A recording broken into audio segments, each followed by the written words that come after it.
Imagínate esto. Es viernes por la noche, año 2000.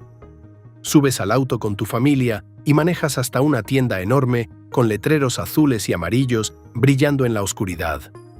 Entras. El olor a palomitas de microondas te golpea. Pasillos y pasillos llenos de películas. Caminas entre ellas, leyendo las cajas, debatiendo con tus hermanos cuál llevar. Ese instante de elegir el VHS perfecto para el fin de semana era casi sagrado. Eso era Blockbuster. En su apogeo, alrededor de 9.000 tiendas en todo el mundo. 60 millones de clientes. 6.000 millones de dólares en ingresos al año. El rey indiscutible del entretenimiento en casa. Y ese mismo año, año 2000, dos hombres subieron a un avión privado y volaron hasta las oficinas de Blockbuster en Dallas. Eran los fundadores de una pequeña empresa que perdía dinero. Querían venderse. ¿El precio? 50 millones de dólares. El nombre de esa empresa pequeñita era Netflix. El CEO de Blockbuster, según se cuenta, tuvo que aguantarse la risa en su propia cara. Dijo que no. Ese no se convirtió en uno de los errores más caros y legendarios de la historia de los negocios. Pero la verdadera historia de cómo cayó el gigante es aún más increíble y más trágica de lo que la mayoría cree. Vamos a contarla completa. Capítulo 1. Los orígenes.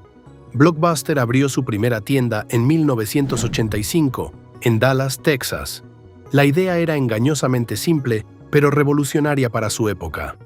En lugar de las pequeñas tiendas de alquiler de video de barrio, con un inventario limitado, crear una tienda gigantesca con muchísimas más películas. Una category killer, una asesina de categoría que dejara sin oportunidad a la competencia pequeña. Funcionó como un incendio forestal. La gente amaba tener tantas opciones bajo un mismo techo. Las tiendas se multiplicaron rápidamente por todo Estados Unidos. En 1994, el gigante mediático Viacom compró Blockbuster en una operación multimillonaria.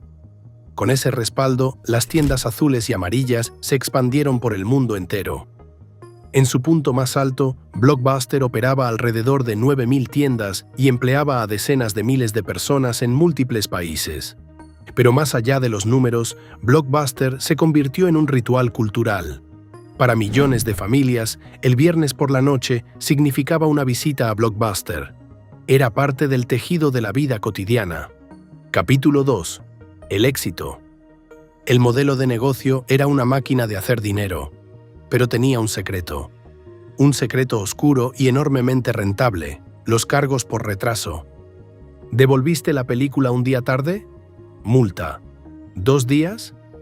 Más multa. Esos recargos por demora generaban una fortuna absoluta. Solo en el año 2000, Blockbuster recaudó alrededor de 800 millones de dólares solo en cargos por retraso. 800 millones. Era una parte gigantesca de sus ganancias. Y Blockbuster dominaba con puño de hierro. Tras una fusión con Viacom, la empresa llegó a valer más de 8.000 millones de dólares. Era, sin discusión, el rey de la industria del alquiler de video. Las películas más nuevas llegaban primero a sus estantes. Los estudios de Hollywood la necesitaban tanto como ella a ellos. Los clientes, sin una alternativa real, simplemente aceptaban las reglas del juego. La empresa parecía absolutamente imposible de derribar. Demasiado grande, demasiado presente. Estaba en cada esquina, en cada centro comercial, en cada pueblo. Era una institución. ¿Quién en su sano juicio iba a competir contra semejante coloso? Capítulo 3. La caída. Y aquí volvemos a aquella reunión del año 2000. Los fundadores de Netflix, Reed Hastings y Mark Randolph, habían esperado meses para conseguir la cita. Cuando por fin se la dieron, fue de un día para otro. Volaron desde California en un avión privado para llegar a tiempo a Dallas. Su propuesta era sencilla. Blockbuster compraría Netflix por 50 millones. Netflix manejaría toda la presencia online del gigante, y Blockbuster promocionaría a Netflix en sus tiendas. Juntos dominarían el mundo físico y el digital. Pero el CEO de Blockbuster, John Antioco, veía a Netflix como un negocio de nicho minúsculo que perdía dinero. Consideraba que toda la histeria.com estaba sobrevalorada. Según el propio Randolph, Antíoco prácticamente tuvo que contener la risa. Los rechazó, los echó educadamente de la sala. Hastings y Randolph salieron de esa reunión humillados, pero con una nueva determinación feroz. Si Blockbuster no los quería comprar, entonces tendrían que derrotarlo.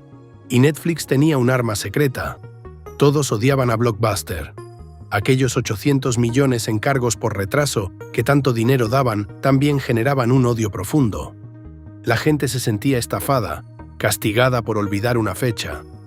Netflix ofrecía justo lo contrario: tarifa plana, alquileres por correo y sin cargos por retraso jamás. Pero aquí está el giro que casi nadie conoce. Antíoco no se quedó de brazos cruzados.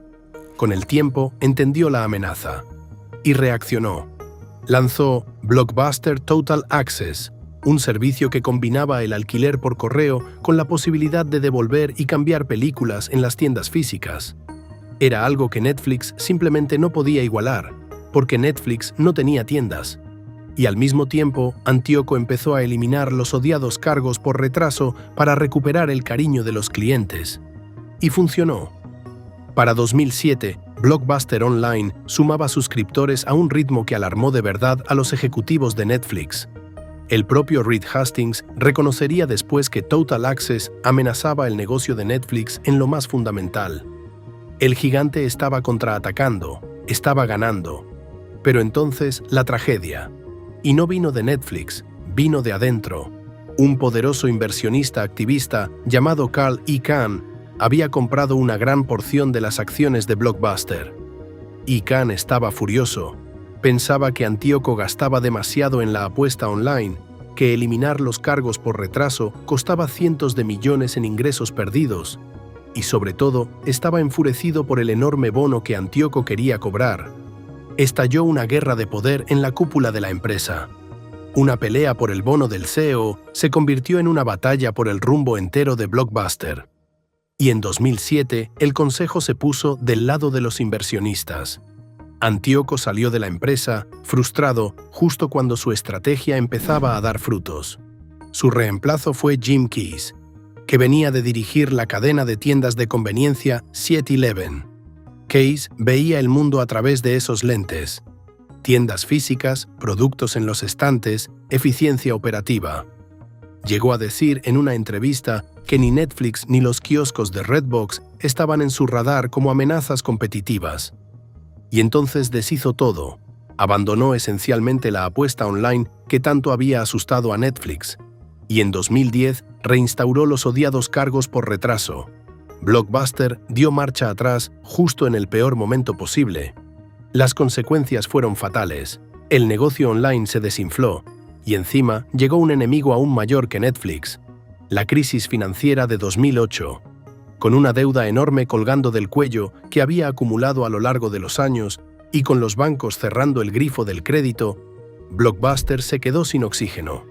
Recuerda, entre 1996 y 2010, la empresa solo fue rentable en 2 años.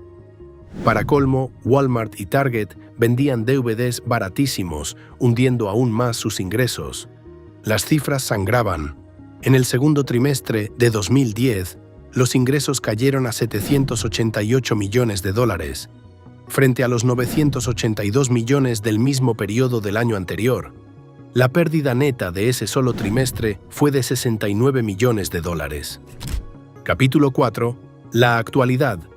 En septiembre de 2010, lo inevitable ocurrió. Blockbuster se declaró en bancarrota bajo el capítulo 11 en un tribunal de Nueva York. En ese momento, todavía operaba unas 3.000 tiendas en Estados Unidos. Pero el peso combinado de la deuda, la crisis financiera y los errores estratégicos era demasiado. Una por una, las tiendas empezaron a cerrar. Las luces azules y amarillas se fueron apagando por todo el país, por todo el mundo. Lo que alguna vez fue un imperio de 9.000 tiendas se redujo a cenizas. Su última tienda corporativa cerró pocos años después. Hoy, de aquel coloso, queda esencialmente una sola tienda Blockbuster en funcionamiento en todo el planeta, en Bend, Oregón. Se ha convertido en un museo viviente, una atracción turística, un lugar de peregrinación nostálgica. un fantasma sonriente de una era que ya no existe. Mientras tanto, Netflix, la empresa que Blockbuster despreció por $50 millones, se transformó en un gigante del entretenimiento global que hoy vale cientos de miles de millones. La diferencia entre lo que pudo ser y lo que fue es casi imposible de calcular. El propio Carl Icahn, años después, admitió que Blockbuster había sido la peor inversión que jamás hice.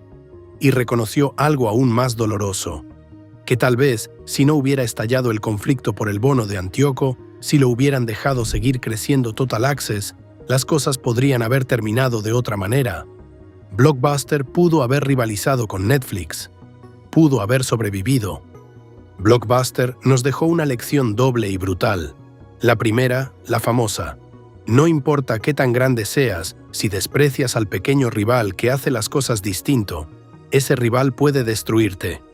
Tuvieron la oportunidad de comprar a su propio asesino por una fracción de su valor y la dejaron ir entre risas. Pero la segunda lección es la que casi nadie cuenta, y es quizá la más importante. A veces, el enemigo más mortal de una empresa no es el competidor de afuera. Es la guerra de egos en su propia sala de juntas. Blockbuster tuvo la estrategia correcta en las manos, funcionando, asustando a Netflix, y la tiró a la basura por una pelea interna por dinero y poder. La pregunta que todos los líderes deberían hacerse, mirándose al espejo, es esta. ¿Cuántas empresas hoy tienen la solución correcta justo en sus manos y están a punto de destruirla, no por culpa de un rival, sino por sus propias peleas internas?